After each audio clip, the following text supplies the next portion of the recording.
ஹalleluya ஹalleluya ஹalleluya. கர்த்தருடைய பரிசுத்த நாமத்திற்கு மகிமையும் ஸ்தோத்திரம் உண்டாவதாக.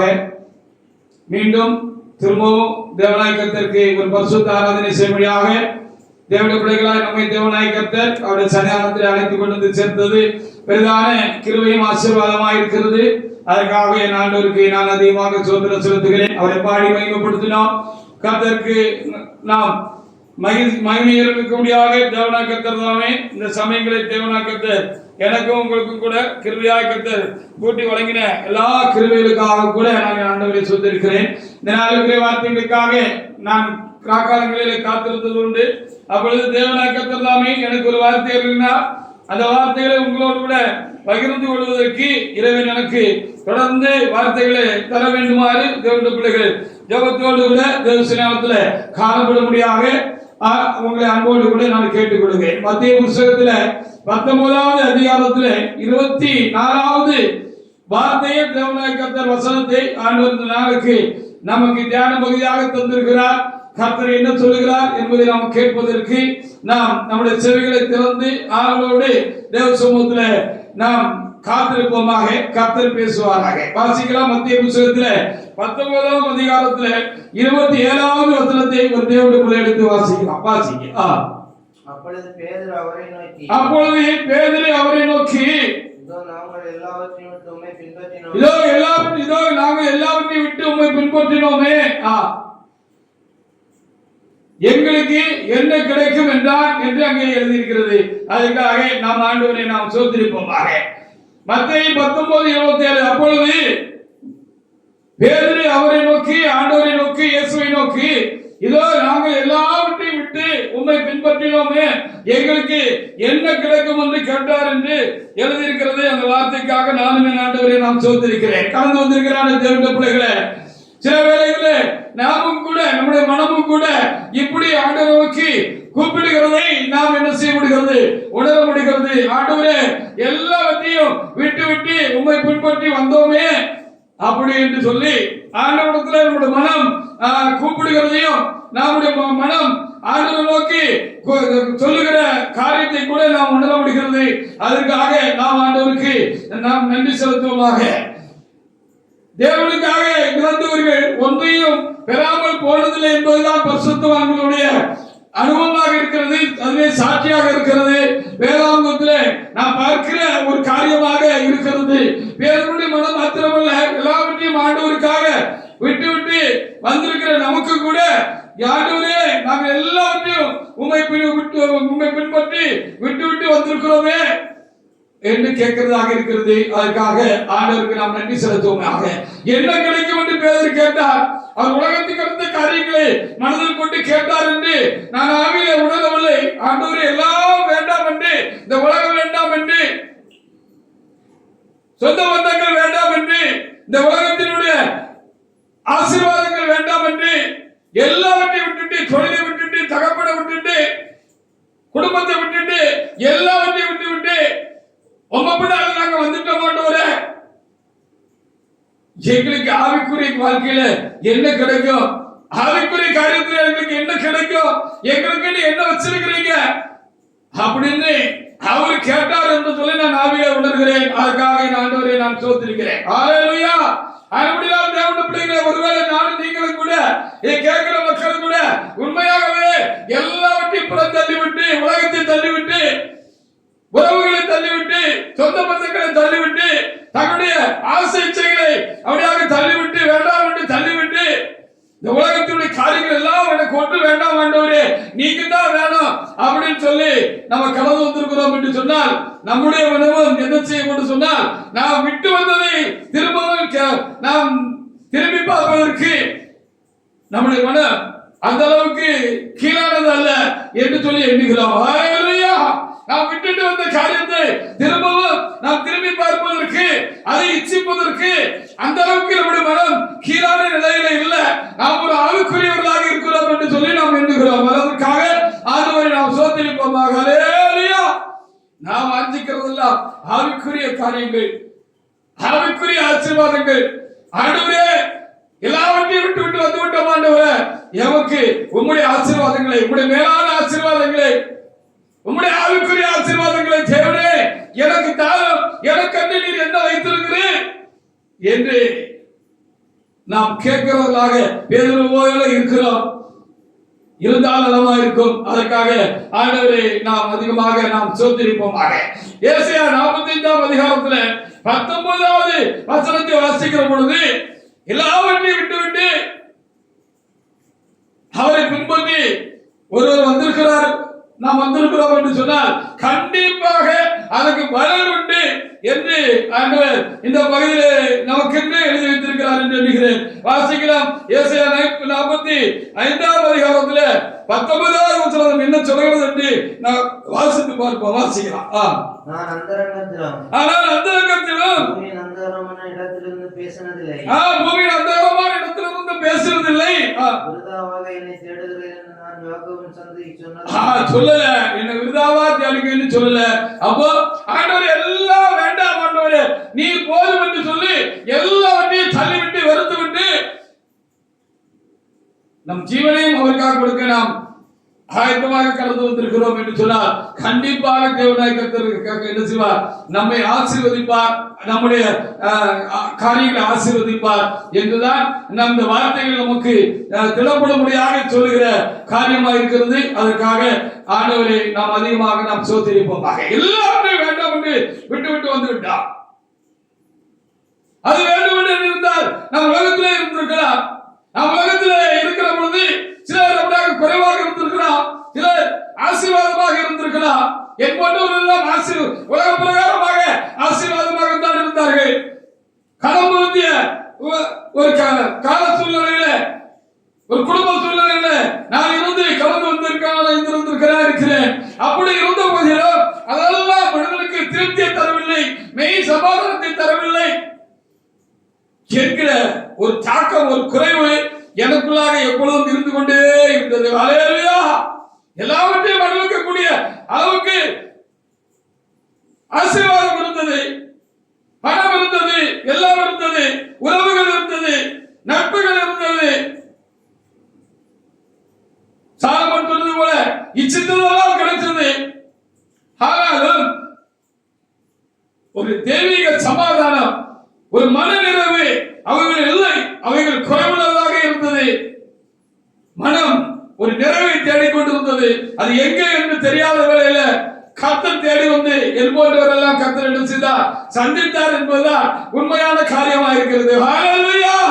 அப்படி கர்த்தர் என்னை தேடி வந்த பொழுது, என்னை சந்தித்த பொழுது அவைகள் எல்லாம் எனக்கு பெரிதாக தெரியவில்லை. எல்லாவற்றையும் தள்ளி போட்டு விட்டு ஆண்டவரிடத்திலே நான் கலந்து வந்து விட்டேன். அதற்காக என் ஆண்டவரை நான் சோதரிக்கிறேன். அப்படி போல தேவனுடைய பிள்ளைகளே, நீங்களும் அப்படி கடந்து வந்தவர்களாக இருக்கலாம். அப்படி கடந்து வந்தவர்கள் ஒரு காலம் என்ன செய்ய மாட்டார்கள்? அவைகளை இச்சித்து திரும்பவும் அவர்கள் திரும்ப மாட்டார்கள். எந்த சூழ்நிலையிலும் என்ன செய்வார்கள்? ஆண்டவருடைய ஆசீர்வாதங்களுக்காக, மேலான ஆவிக்குரிய ஆசீர்வாதங்களுக்காக அவர்கள் என்ன செய்வார்கள்? அவர் மனம் நாடிக்கொண்டு தேடிக்கொண்டு இருக்கும் என்று சொல்லி நம்ம பார்க்க முடிகிறது. அப்படித்தான் பேதுரு கேட்டார் என்று சொல்லி நீங்கள் என்ன செய்யணும்? எண்ணிக்கொள்ள வேண்டும். அப்படித்தான் கேட்டார் என்று ஆவியானவர் எனக்குள்ள இந்த வேளையில சொல்லுகிறதற்காக என் ஆண்டவரை நான் சோதரிக்கிறேன். அப்பொழுது பேதுரு ஆண்டவரை நோக்கி, இதோ நாங்கள் எல்லாவற்றையும் விட்டுவிட்டு உம்மை பின்பற்றினோமே, எங்களுக்கு என்ன கிடைக்கும் என்று கேட்டதனுடைய கருத்து அதுதான், அதுக்கு அர்த்தம் அதுதான். அந்த நோக்கில் தான் அவர் கேட்டார்.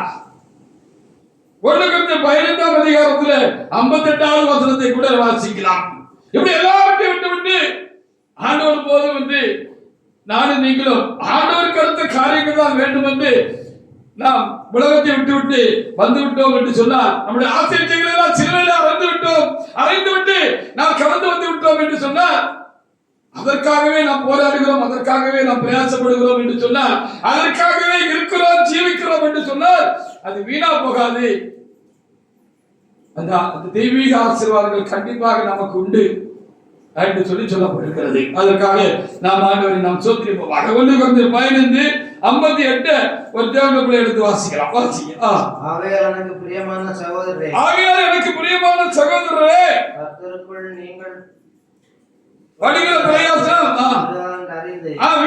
விருதா அல்ல, அப்படி என்று அறிந்து நீங்கள் உறுதிப்பட்டவர்களாயும் அசையாதவர்களாயும் கர்த்தருடைய கிரியையிலே எப்பொழுதும் பெருகுகிறார். கர்த்தருடைய கிரியையில என்ன செய்ய எப்பொழுதும் பெருகிட்டே இருங்க. அவருக்கு அடுத்த காரியத்துல குறைஞ்சு போயிடாதீங்க. செவிக்கிறதுல குறைஞ்சு போயிடாதீங்க. அவர் மேல வைக்கிற அன்புல குறைஞ்சு போயிடாதீங்க. போராடுறதுல குறைஞ்சு போயிடாதீங்க. பிரயாசப்படுகிறதுல குறைஞ்சு போயிடாதீங்க. உங்களுக்கு இருக்கிற பலத்தோட என்ன செய்யுங்க, நீங்க தொடர்ந்து பிரயாசப்பட்டுக்கிட்டே இருங்க. கண்டிப்பாக என்ன செய்யும், அது வீணல்ல, வீணா போகாது. அதற்குரிய ஆசீர்வாதங்களை நீங்கள் பெற்றுக் கொள்வீர்கள் என்று அங்கே சொல்லப்பட்டிருக்கிறது. ஆவிக்குரியவர்களே, தேவனுக்காக எல்லாவற்றையும் வேண்டாம் என்று விட்டு விட்டவர்கள் கண்டிப்பாக என்ன செய்வார்கள், ஆவிக்குரிய ஆசீர்வாதங்களுக்காகத்தான் அவர் ஏங்கி நிற்பார்கள், தேடி நிற்பார்கள் என்று நாம் அறிய வேண்டியதாக இருக்கிறது. அப்படி தேடி ஏங்கி நிற்கிறவர்களுக்கு ஆண்டவர் என்ன செய்வார், கண்டிப்பாக அவர்களை திருப்திப்படுத்திதான் என்ன செய்வார், அனுப்புவார் என்று சொல்லி நமக்கு கத்திருந்த நாட்களில் இந்த வார்த்தைகளை தருகிறார். அதற்காக என் ஆண்டவருக்கு நான் நன்றி செலுத்துகிறேன். யோபு 1ஆம் அதிகாரத்தில் 8-9 வசனம் என்ன சொல்லுகிறது என்று சொல்லி பார்ப்பார். இப்படி வேண்டாம் என்று எல்லாவற்றையும் வேண்டாம் என்று விட்டுவிட்டு ஆண்டவருக்காக நானும் நீங்களும் வந்திருக்கிறோம் என்று சொன்னால், அப்படிப்பட்டவர்களுக்கு தான் நெருக்கமும் வரும் என்று ஆவியானவர் சொல்லுகிறதற்காக என் தேவனை நான் துதிக்கிறேன். அப்படி வரும் என்று எழுதப்பட்டிருக்கிறது. யோபு 1ஆம் அதிகாரத்தில் 8-9 வசனங்களை கூட வாசிக்கலாம். கர்த்தர் சாத்தானை நோக்கி, கர்த்தர் சாத்தானை நோக்கி, தாசனாகிய யோபின் மேல் கவனம் வைத்தாயோ, என் தாசனாகிய யோபு மேல் நீ கவனம் வைத்தாயோ, உத்தமனும் சன்மார்க்கனும் தேவனுக்கு பயந்து பொல்லாப்புக்கு விலகுகிறவன் அவனைப் போல, உத்தமனும் சன்மார்க்கனும் தேவனுக்கு பயந்து பொல்லாப்புக்கு விலகுகிற அவனைப் போல பூமியில் ஒருவனும் இல்லை என்றார். ஆமா, அதற்கு சாத்தான், கர்த்தருக்கு பிரதியுத்தரமாக தேவனுக்கு பயந்து நடக்கிறான், யோபு விருதாவா தேவனுக்கு பயந்து நடக்கிறான் என்று சொல்லி அங்கே சொல்லப்பட்டது. சாத்தான் சொன்னான்னு சொல்லி பார்க்கிறான். அப்போ ஆவிக்குரியவங்களை தான் சாத்தான் சோதிப்பான் அப்படின்னு சொல்லி பார்க்க வேண்டியிருக்கிறது. நம்ம ஆவிக்குரியவங்களா இல்ல, கர்த்தருடைய காரியத்துல நாம் உண்மையா இல்ல, உத்தமமா இல்ல, அவருக்கு பயந்து இது தப்பா இருக்குமா, இது தப்பா இருக்குமா என்று சொல்லி வேதத்தில் தெசலோனிக்கேயர் எழுதப்பட்டது போல பொல்லாங்காய் தோன்றுகிற ஆபத்தை விட்டு விலகுகிறோம்னு சொல்லி விலகுகிறவர்களாக நம்ம இருக்கிற பொழுதுதான் இந்த உத்தமத்திலிருந்து நம்மளை எப்படியாவது நிறுத்திக்கணும், தள்ளி போட்டுருந்தோம் அப்படிங்கிறது தான் சாத்தானுக்கு வேலையா இருக்கா. அப்படிப்பட்டவங்கள் உறுதியை எப்படியாவது தேவனை உறுதியாக பின்பற்றுகிற, எல்லாவற்றையும் விட்டு பின்பற்றுகிற அவர்களை சோதிக்கிறது தான் சாத்தானுடைய வேலை என்று சொல்லி பார்க்கலாம். கொஞ்சம் கஷ்டமான காரியம் தான். ஆனாலும் தேவனுடைய பிள்ளை நம்மை தாங்குகிறது. அதற்காக நாம் ஆண்டவரை நாம் சோதித்திருப்போமாக. இப்படியே முடிந்து போகிறதில்லை என்று ஆவியானவர் சொல்லுகிறதற்காக நாம் தேவனை நாம் சோதித்திருப்போமாக. உலக ஆசீர்வாதங்களுக்காக நான் தேவனை தேடி கலந்து வரவில்லை. அது எனக்கு உலகத்தில் இருந்தது, அதெல்லாம் வேண்டாம் என்று சொல்லித்தானே நான் கலந்து வந்தேன். எனக்கு வேண்டியது தெய்வீக ஆசீர்வாதங்கள், ஆவிக்குரிய ஆசீர்வாதங்கள். நாம் ஊழியம் செய்கிறோம் என்று சொன்னால் ஊழியத்திலே ஆசீர்வாதங்கள். நாம் உண்மையா இருந்து ஒரு உண்மையான ஒரு கூட்டத்தை தேவனுக்கு நாம் சம்பாத்தியம் பண்ண வேண்டும், ஆதாயப்படுத்த வேண்டும். அவர்களும் நாமுமா சேர்ந்து தேவனை உண்மையாக அன்பு செய்ய வேண்டும். அவர் விரும்புகிறபடி நாம் இருக்கணும். அப்படிங்கிற அந்த நோக்கம் நமக்குள்ள இருக்குமானால் கண்டிப்பாக அதைத்தான் பேதுரு கேட்டாரு, எனக்கு என்ன கிடைக்கும் அப்படின்னு சொல்லி அவர் கேட்டார் என்று எண்ணுகிறேன். அதற்காக ஆண்டவரை நான் சோதரிக்கிறேன். 2 Corinthians 11:3. அப்ப அந்த உண்மையிலிருந்து நம்ம சரியா இருக்கிறோம், உண்மையா இருக்கிறோம், அந்த உண்மையிலிருந்து நம்மளை விலக செய்யணுங்கிறதுக்கு தான் சாத்தான் போராடலாம். எல்லாரையும் மாதிரி 10-11 நம்ம ஆகணுங்கிறது தான் காரியம். சபையாக இருந்தாலும் இன்றைக்கு சபை 10-11 போய்விட்டது. ஊழியம் செய்கிறவர்கள் நேற்று கர்த்தருக்காக எல்லாவற்றையும் விட்டுவிட்டு பின்பற்றினவர்கள் காலங்களில் என்ன செய்து விட்டார்கள், அவர்கள் திசை மாறி போய்விட்டார்கள். அவர் வேறு விதமாக ஜீவிக்க கற்றுக்கொண்டார்கள். திரும்பவும் விட்டு வந்ததற்கு நேராக திரும்பி விட்டார்கள். நம்ம உறுதியா இருக்கிறோம். 10-11 தான் அவன் போராடுறான்.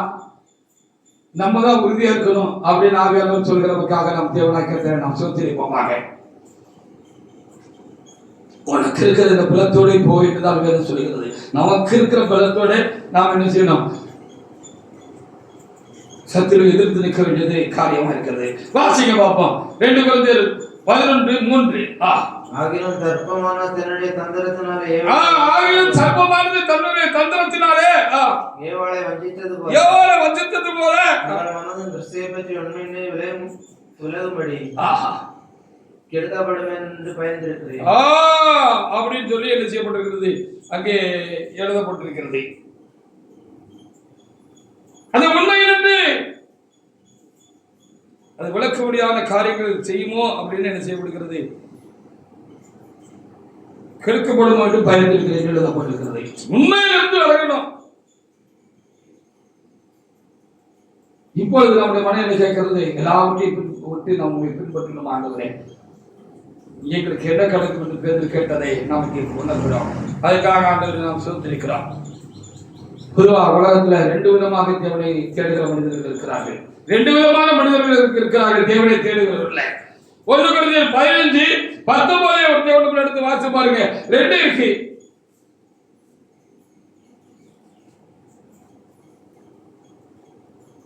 வாசி பாருங்க. 1 கொரிந்தியர் 15:19. இன்மைக்காக மாத்திரம் நாம் கிறிஸ்துவின் மேல் நம்பிக்கையுள்ளவர்களாக இருந்தால் இன்மைக்காக மாத்திரம் நாம் கிறிஸ்துவின் மேல் நம்பிக்கையுள்ளவர்களாக இருந்தால் எல்லா மனுஷரை பார்க்கலும் பரிதபிக்கப்பட்டவர்களாக இருப்போம். ஆமா. இன்மைக்காக, உலகத்துக்காக, இந்த உலகத்துடைய ஆசீர்வாதங்களுக்காக, உலகத்துடைய மேன்மைகளுக்காக, பேருக்காக, புகழுக்காக, பதவிக்காக தேடுறவர்கள் இருக்கிறாங்க.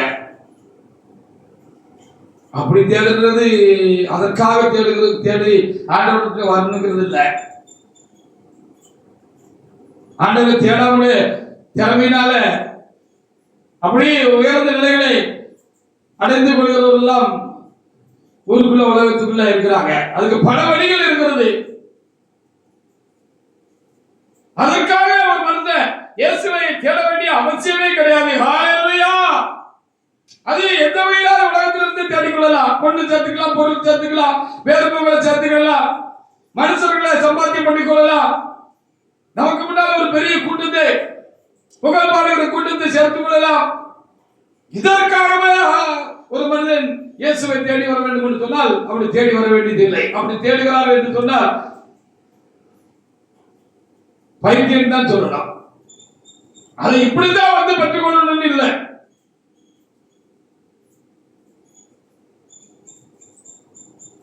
யோவான் 6ஆம் அதிகாரத்துல 66 முதல் 68 வரைக்குள்ள வசனங்களை நாம் வாசித்து பார்க்கலாம்.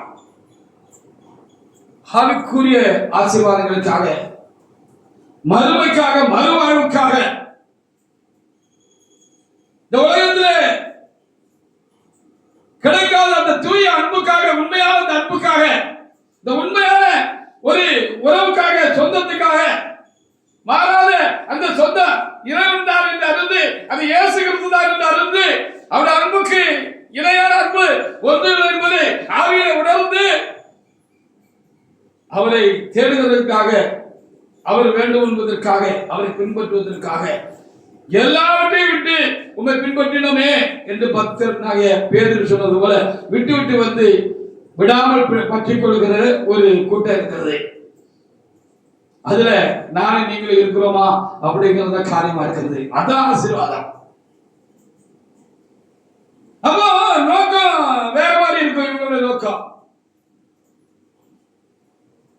வாசிங்க. யோவான் 6ஆம் அதிகாரத்துல 66 முதல் சில வசனங்களை வாசிக்கலாம். அது முதல் அவருடைய சீசர்களே அவரோட நடாமல் பின்வாங்கி போனார். ஆமா, உலகத்துக்காகவே தேடிட்டு இருந்தாங்க. ஒரு கூட்டம், பெரிய கூட்டம் இருந்துச்சு. 5000 பேருக்கு மேல அவரு உணவு கொடுத்து ஆதரித்தார் என்று பார்க்கிறோம். 4000 பேருக்கு மேல உணவு கொடுத்து போஷித்தார் அப்படின்னு சொல்லி பார்க்கிறோம். அவ்வளவு அநேக அற்புதங்கள், அடையாளங்கள் எல்லாம் நடந்தது என்று சொல்லி பார்க்கிறோம். ஆனாலும் அதற்காக தான் அவங்களை தேடினாங்க. அவங்க அவரை தேடல, அவரை பின்பற்றல. அதுக்காகவே அவருக்கு பின்னால வந்து ஓடுனாங்க அப்படின்னு சொல்லிதான் நம்ம பார்க்க முடிகிறது. வாசிங்க. அப்பொழுது இயேசு 12 நோக்கி, அப்பொழுது இயேசு திரும்பி பார்த்தாரு. 12 பேர் இருந்தாங்க. அந்த 12 அப்போஸ்தலரை கர்த்தர் என்ன செய்தாரு? திரும்பி பார்த்தாரு. நீங்களும் போய்விட மனதாய் அவன் நீங்களும் போய்விட மனதாய் இருக்கிறீர்களா? ஹல்லேலூயா. சீமோன் பேதுரு அவருக்கு பிரதியுத்தரமாக, ஆமா, ஆண்டவரே, யாரிடத்தில் போவோம்? எங்க போறது ஆண்டவரே? தேவ வசனம் உம்மிடத்தில் இருந்தே அப்படின்னு சொல்லி சொன்னாங்க. சரி, ஆவிக்குரிய தேட்டம் அப்படின்னு சொல்லி நான் பார்க்க முடிகிறது. இப்படி ஆவிக்குரிய ரீதியாக ஆண்டவரை தேடுகிறவர்கள் ஆவிக்குரிய ஆசீர்வாதங்களை பெற்றுக்கொள்ளாமல் போய்விடுவார்களா? கொடுக்காமல் கர்த்தர் விட்டு விடுவாரா? அதான் அவர் கேட்டார். எல்லாத்தையும் விட்டுட்டு வந்துட்டப்பா, எங்களுக்கு என்ன தெரிவிக்க? போட்டை விட்டுட்டு வந்துட்டேன், வலையை விட்டுட்டு வந்துட்டேன், அப்பனா அம்மையெல்லாம் விட்டுட்டு வந்துட்டேன், எல்லாத்தையும் விட்டுட்டு வந்துட்டேன். இதெல்லாம் திரும்ப தருவீங்களா? இதெல்லாம் திரும்ப எங்களுக்கு கிடைக்குமா? அப்படிங்கிற நோக்கம் வேறு மாதிரி உள்ள தேவனப்படுத்தல் இருந்திருக்கிறதுக்கு வாய்ப்பு இல்லை. ஹல்லேலூயா. எல்லாத்தையும் விட்டுட்டு வந்திருக்க மாட்டவரை, எனக்கு அடுத்தால நீங்க என்ன ஆசீர்வாதம் வச்சிருக்கிறீங்க? மேலான ஆசீர்வாதம் எனக்கு என்ன வச்சிருக்கிறீங்கிறது தான் அவருடைய கேள்வியாக இருந்தது. அதுதான் அவருடைய எண்ண ஓட்டமாக இருந்தது. அதைத்தான் அங்க கேட்டாருன்னு ஆவியானவர் எனக்கு சொன்னாரு. ஹல்லேலூயா.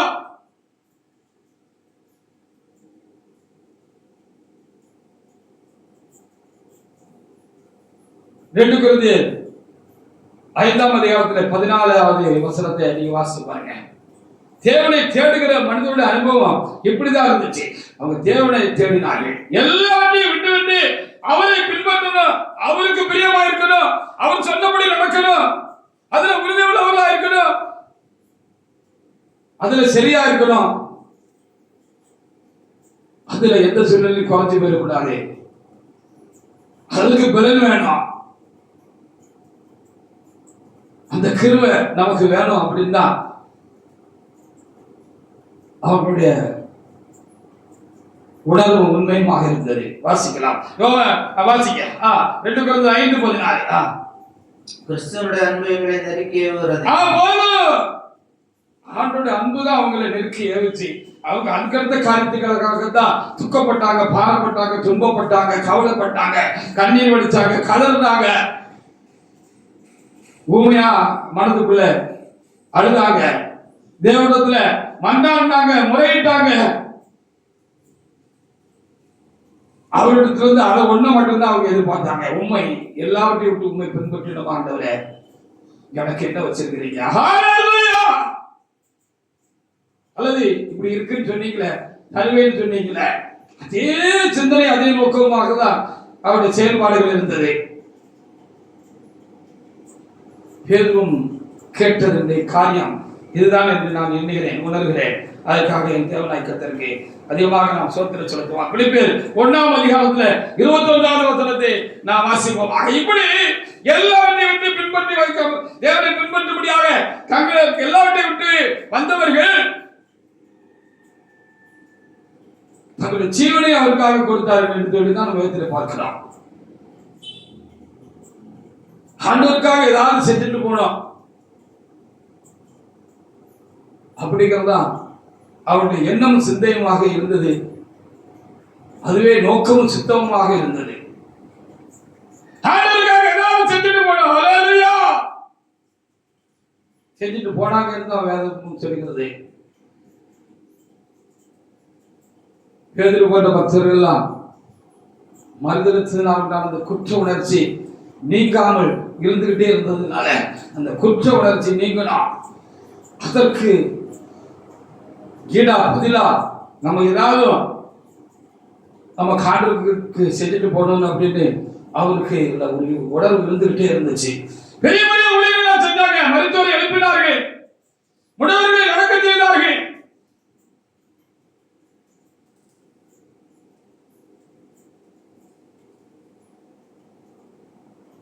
சிறைச்சாலை கதவுகள் அவர்களுக்காக திறவுண்டது.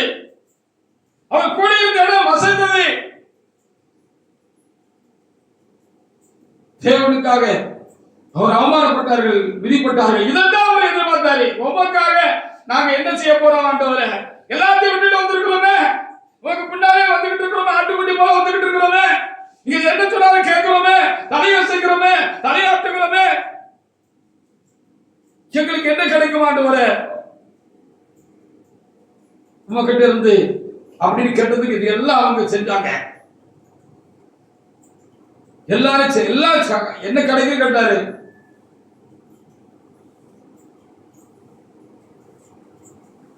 அப்படி கிடைத்தது என்று சொல்லி நாம் வேதத்தில் பார்க்கிறோம். ஹல்லேலூயா. இந்த உலகத்தை தேடுகிறோமா? உலகத்துக்காகவா நாம் தேவனை தேடி வந்தோம்? அல்லது சுயஸ்தபடி ஊழியம் செய்கிறதுக்கு தான் நாம் தேவனை தேடி வந்தோமா? சுயஸ்தமான ஆராதனை செய்கிறதுக்கு தான் தேவனை தேடி வந்தோமா? சுயஸ்தமான ஆராதனை செய்கிறது, சுயஸ்தமாக ஊழியம் செய்கிறதோ தம் இஷ்டப்படி மனம் போன போக்கில் நாம் எதிர்பார்க்கிறபடி நமக்கு சரின்னு மனசுக்கு படுறபடி ஊழியம் செய்கிறது தேவனுக்கு உகந்ததில்லை. அது சாத்தானுக்கு கொண்டாட்டமான ஒரு காரியம். ஊழியக்காரர் உண்மை நின்று அவர் மனதை விலகச் செய்கிறதுக்கு தான் அவன் பிரயாசப்பட்டு பெரிய பெரிய பரிசுத்தவான்கள் எல்லாம் அவன் தள்ளி போட்டான் என்பதுதான் வெளியே மாத்திரமல்ல திருச்சபை யுகத்திலும் நடந்து முடிந்த காரியம் அல்ல நடந்துகிட்டு இருக்கிற காரியம் என்று சொல்லி நம்ம பார்க்க முடிகிறது. ஏதாவது ஒண்ணு வச்சு அவங்களை பிடிச்சிருந்தான், அப்படி பிடிச்சிட்டான், எல்லாரையும் பிடிச்சிட்டான். அப்ப நம்ம எதிர்பார்க்கிறபடி ஊழியம் செய்கிறது அல்ல. ஆண்டவரே என்ன செய்ய சித்தமா இருக்கிறது வந்து ஊழியத்துல அல்லது விசுவாச வாழ்க்கையில ஒவ்வொரு நாளும் கேட்டு கேட்டு அதெல்லாம் என்ன பிரச்சனை, எவ்வளவு சிரமம், என்ன உபத்திரம் வந்துட்டாலும், என்ன குறைவு வந்துட்டாலும், எல்லாம் கடந்து போயிட்டாலும் பரவாயில்ல, அந்த உறுதியில் நின்று நாம் விளைகளாக நம்ம காத்துக் கொள்வதுதான் முக்கியமான காரியம். அப்படிங்கிறது தான் காரியம். அப்படிதான் பேதுரு என்ன செஞ்சார்? எல்லாம் செஞ்சார். ஆண்டவர்கிட்ட கேட்டார், என்ன கிடைக்குன்னு கேட்டாரு. அவரை கொண்டு பெரிய காரியங்களை கர்த்தர் செய்தார். மறுதளித்திருந்த போயிலும் இறைவன் என்ன செய்யவில்லை, தன்னைத்தானே மறுதளிக்கவில்லை.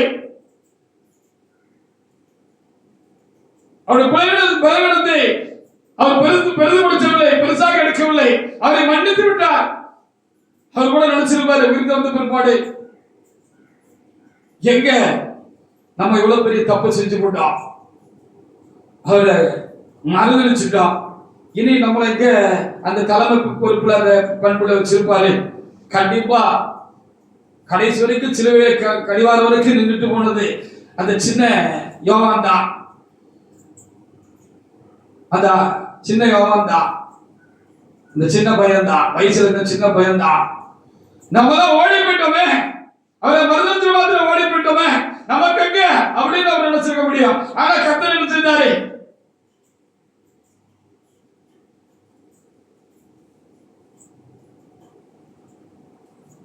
அவரை பார்த்து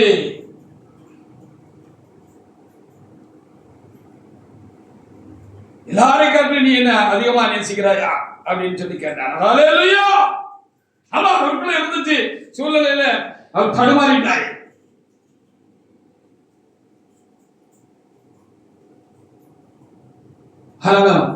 தொடர்ந்து அந்த பிரதான அப்போஸ்தலரா அவரை நம்பிச்சு அவர் சொன்ன வார்த்தை நிறைவேற்றி போனாரு.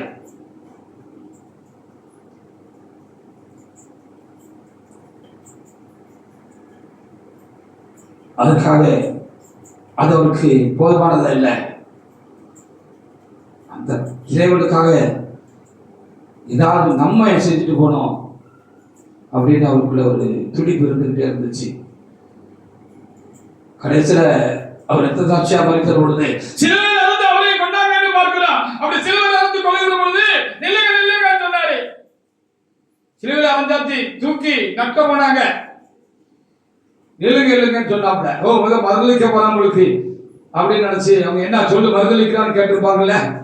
இல்ல, இந்த மரணத்துக்கு நான் பாத்திரவாதம் இல்லை, அப்படினால அவரை நேரே நட்டுங்க, இந்த தலையில நட்டுருங்க அப்படின்னு சொல்லி கொடமான அந்த அதிகப்படியான வேதனையை அவர் அங்க அனுபவிச்சு அவர் நிறைவடைந்தாரு, அவர் திருப்தி அடைந்தாருன்னு சொல்லி பார்க்கப்படுகிறது. அதுதான் இங்க எழுதியிருக்கிறது. அப்படியே ஒவ்வொரு பரிசுத்தவான்கள் அனுபவமாக இருக்கிறது.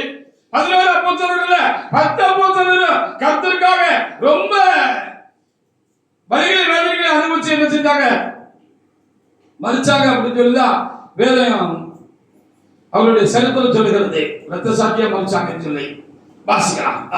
கிறிஸ்து எனக்கு ஜீவன், ஆமா, கிறிஸ்து எனக்கு ஜீவன், சாவு எனக்கு ஆதாயம் சொன்ன அவரு அப்படிதான் மறிச்சாரு அப்படின்னு சொல்லி பார்க்கிறார். அவர் தலையை வெட்டி சிறச்சதம் பண்ணி அவரை கொண்டாங்க அப்படின்னு சொல்லி நாம பார்க்க முடியாது. பின்னாடி அவர்கள் அப்படிதான் இருந்தாங்க.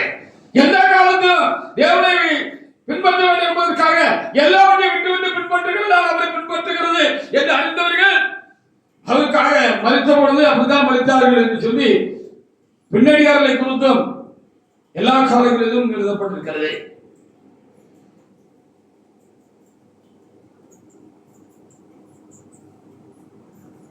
அப்போ பேதர் கேட்டது இதைத்தான் கேட்டாருன்னு நம்ம தெளிவாக ஆவியில புரிஞ்சு விடணும்.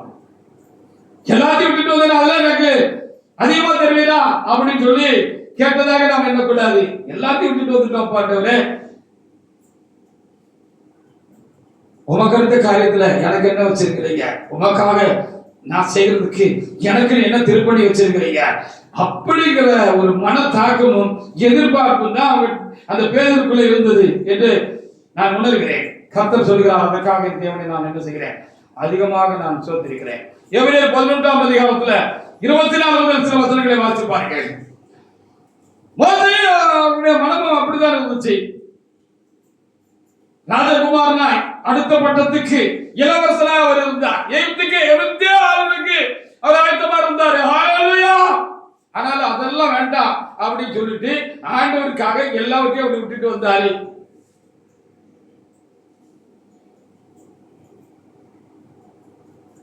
அவரே கொண்டு ஆண்டவர் தம்முடைய வேலையை செஞ்சு முடிச்சாருங்கிறதா அங்க நாம் காக்கிற ஒரு காரியமா இருக்கிறது. அப்போ எல்லாத்தையும் விட்டுட்டு வர்றது, விட்டுட்டு வந்தது திரும்ப தேடுறது இல்லை, அதுக்காகவே ஆண்டவரை தேடுகிறது இல்லை.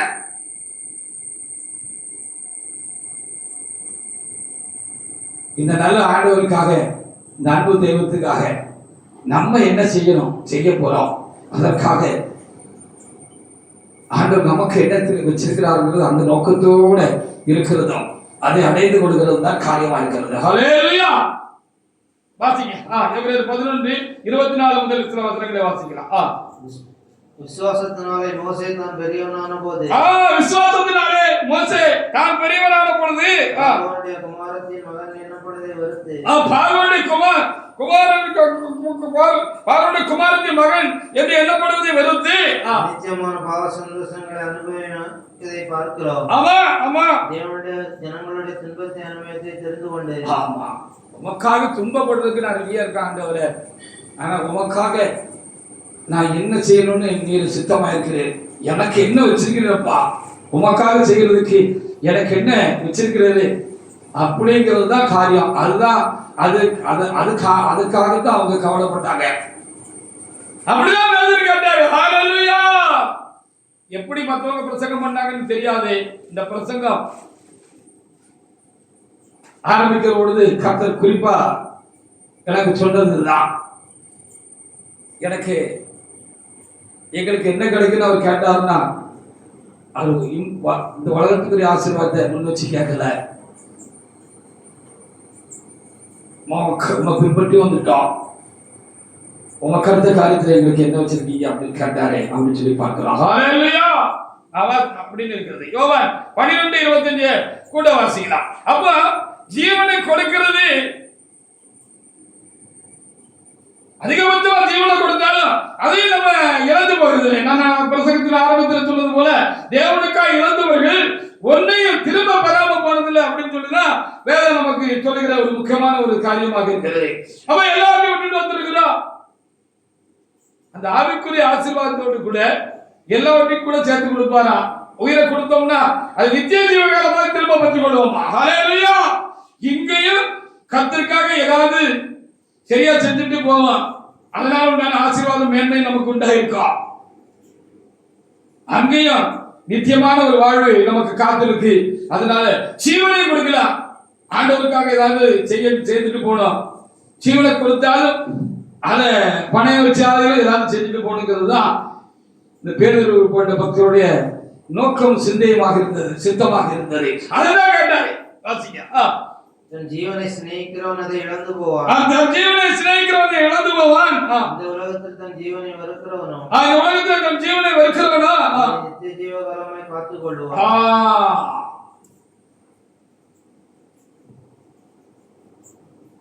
ஒரு மரணமில்லாத வாழ்வு நமக்காக காத்திருக்கிறது. அந்த வாழ்வை பெற்றுக் கொள்வதற்காக, அந்த நித்திய வாழ்வை பெற்றுக் கொள்வதற்காக இயேசுவோடு கூட, அந்த அன்பின் தெய்வத்தோடு கூட யுகமாக அந்த மோட்சத்திலே மரணம் இல்லாமல் நித்திய வாழ்வு வாழ்வதற்கு அந்த ஜீவனை கொடுக்க அவர்கள் தயாராக இருந்தார்கள். அதுக்கு முன்னால அவருக்காக ஏதாவது செஞ்சுட்டு போகணுங்கிறது தான் அவருடைய காரியமா இருந்தது. அப்படி செஞ்சுட்டு போனாங்க. அப்போ நம்முடைய நோக்கம் பெரிதா இருக்குமானால், அது தேவனால் நமக்குள்ள அப்படி ஒரு நோக்கம் உண்டாயிருக்குமானால், அதற்காக நாம் போராடுகிறோம், பிரயாசப்படுகிறோம், பாதிக்கப்படுகிறோம், தாக்கப்படுகிறோம், வந்த பிற்பாடு நிறைய காரியங்களை இழந்து நிற்கிறோம். கண்டிப்பாக அதை செய்து அனுப்புவார் என்பதுதான் கேட்டவருக்கு கிடைச்ச பலன்களை பார்க்கிற பொழுது நமக்கு உண்டாகிற தைரியம் நம்பிக்கையுமாக இருக்கிறது. கண்டிப்பாக அதை செய்து அனுப்புவார். செய்யாம அனுப்ப மாட்டாரு.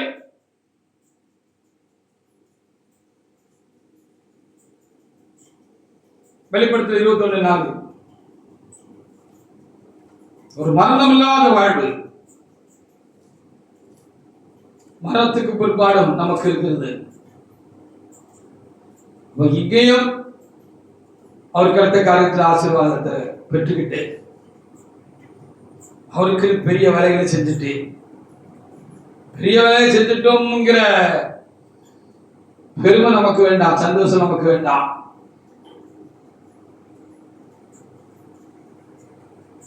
பாடுகள் மத்தியில் அந்த வேலையை செஞ்சுட்டு போறதுதான் பெரிய ஆசீர்வாதமாக இருக்கிறது.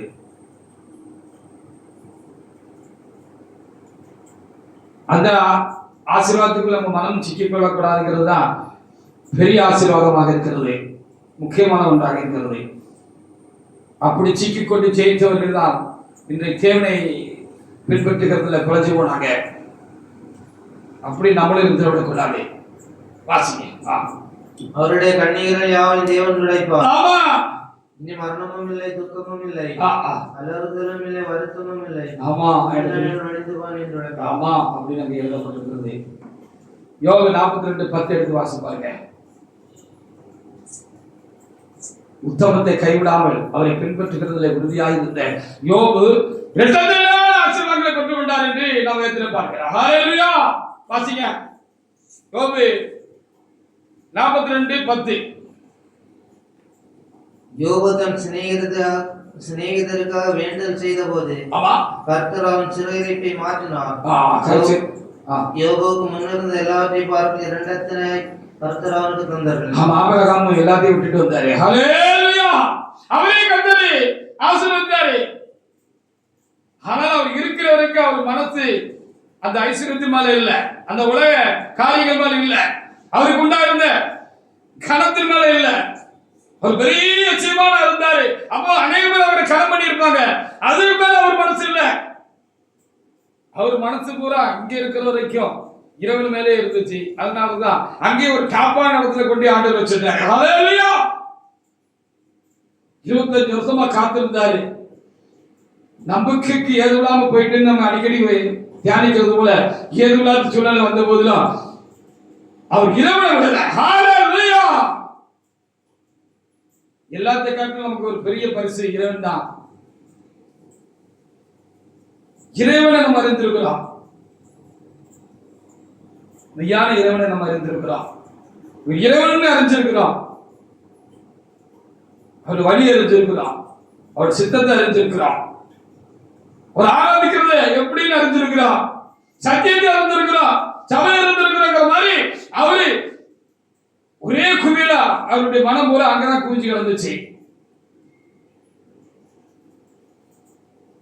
அதனாலதான் ஒரு பர்வத்துல டாப்ல கொண்டு ஆண்டவர் அவரை வச்சுட்டு அந்த திருவேதத்துல பார்க்கலாம். சரி, நீ விசுவாசத்தை தகப்பன அவருக்கு ஒரு பேர் இங்கே இருக்கும் போது ஆண்டவர் கொடுத்துட்டு அது வேதத்துல எழுதி வச்சுட்டு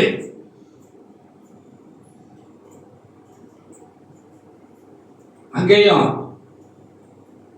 எல்லாவற்றையும் விட்டு உண்மையா கர்த்தரை பின்பற்றி இங்க முடிச்சு அங்க புதுவாழ்வு வாழ, நித்திய வாழ்வு வாழ அங்க மேல வர்றவங்களை வரவேற்று தம் அடியில வச்சு அவங்களை முச்சு மருந்து அவங்களை முத்தமிட்டு அவங்களை கால் கொடுத்து அந்த மோட்ச வாசலுக்குள்ள கூட்டிட்டு போற பெரிய ஒரு போஸ்ட் உச்சம் அவருக்கு கிடைச்சிருக்கு அப்படின்னு சொல்லி சொல்லப்பட்டிருக்கிறது. ஹalleluya. அப்ப ஆவிக்குரியவங்க எங்களுக்கு என்ன கிடைக்கும்னு ஆண்டவர்கிட்ட என்னத்தை கேட்பாங்கன்னு சொல்லி நம்ம இன்னைக்கு பார்த்தோம். பேதுரு என்னத்தை கேட்டாருன்னு நமக்கு ஆவியானவர் சொன்னவருக்காக நன்றி செலுத்துகிறார். அப்படி ரெண்டையும் சேர்த்து பட்டுக்கிட்டாங்க அப்படின்னு சொல்லப்பட்டிருக்கிறது. மார்க்ல 10ஆம் அதிகாரத்துல கூட இதை குறித்து எழுதப்பட்டிருக்கிறது. பேதுருக்கு கேட்டதாக இங்கே எழுதப்பட்டிருக்கிறது. நான் மத்தேயு 19:27 பார்த்தோம் அல்லவா, ஆண்டவரே எல்லாவற்றையும் விட்டு நாங்கள் உண்மை பின்பற்றினோமே, எங்களுக்கு என்ன கிடைக்கும் அப்படின்னு கேட்டாரு. அவருக்கு மனம் தவித்தது. அவருக்காக நம்ம என்ன செய்ய போறோங்கிறது தான். ஆனா அவர் சொல்லுகிற பொழுது அவர் அந்த ஆட்குரிய ஆசீர்வாதத்தை முன்ன வச்சு சொல்லிட்டு தான்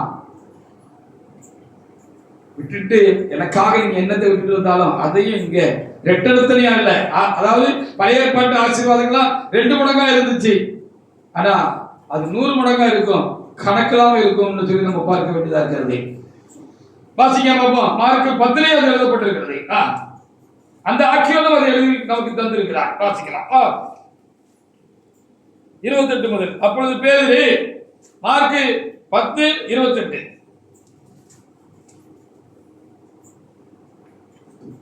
அப்பொழுது பேதுரு அவரை நோக்கி நாங்கள் எல்லாவற்றையும் விட்டு வந்தோமே ஆண்டவரே சொல்லத் தொடங்கினார் என்று சொல்லத் தொடங்கினார் என்று எழுதப்பட்டிருக்கிறது. அதற்கு இயேசு பிரதியுத்தரமாக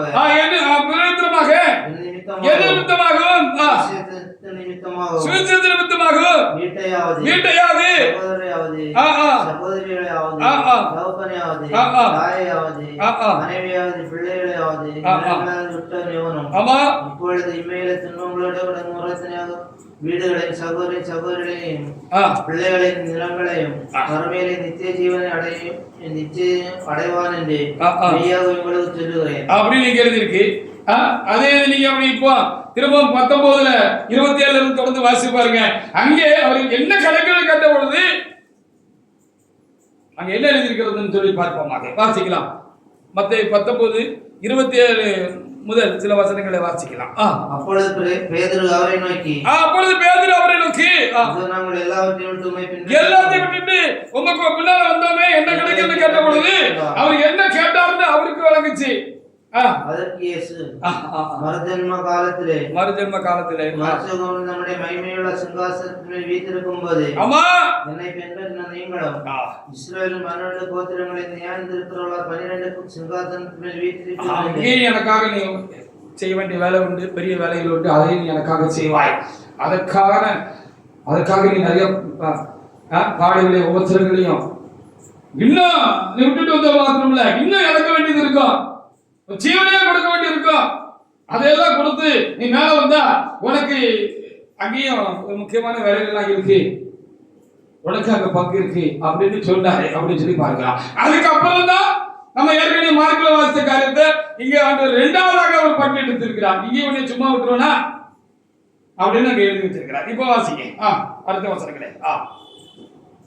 நிமித்தம் வீட்டையாவது சகோதரியாவது தாயாவது மனைவியாவது பிள்ளையாவது நிலங்களையாவது விட்டவனோ அவன் நூறத்தனை அடைந்து நித்திய ஜீவனை சேர்ந்து கொள்வான்.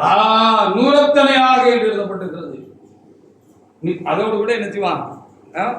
நித்திய ஜீவனை சுதந்திரித்துக் கொள்வான்னு எழுதப்பட்டிருக்கிறது. ஹல்லேலூயா. நம்முடைய பாரமும் தவிப்பும் நோக்கமும் சித்தமும் ஆண்டவர் கருத்த காரியமா இருக்கிறது. எல்லாவற்றையும் விட்டு பின்பற்றி வந்தவர்களுக்கு என்றால் கண்டிப்பா அதுதான் இருக்கும். உண்மையா எல்லாத்தையும் விட்டுட்டு வந்தாங்கன்னா நாய் கற்களை திரும்ப திருகிற அனுபவம் கண்டிப்பாக ஆவிக்குரியவர்களுக்கு இருக்காது. பன்றி திரும்ப சேர்க்கல பொருள் அனுபவம் அவங்களுக்கு இருக்காது. எதுவா இருந்தாலும் அதெல்லாம் அருவருப்பானதாக இருக்கிறது, விட்டுட்டு வந்ததை பெரும் திரும்ப போறது அப்படின்னு சொல்லுகிறது. ஹல்லேலூயா.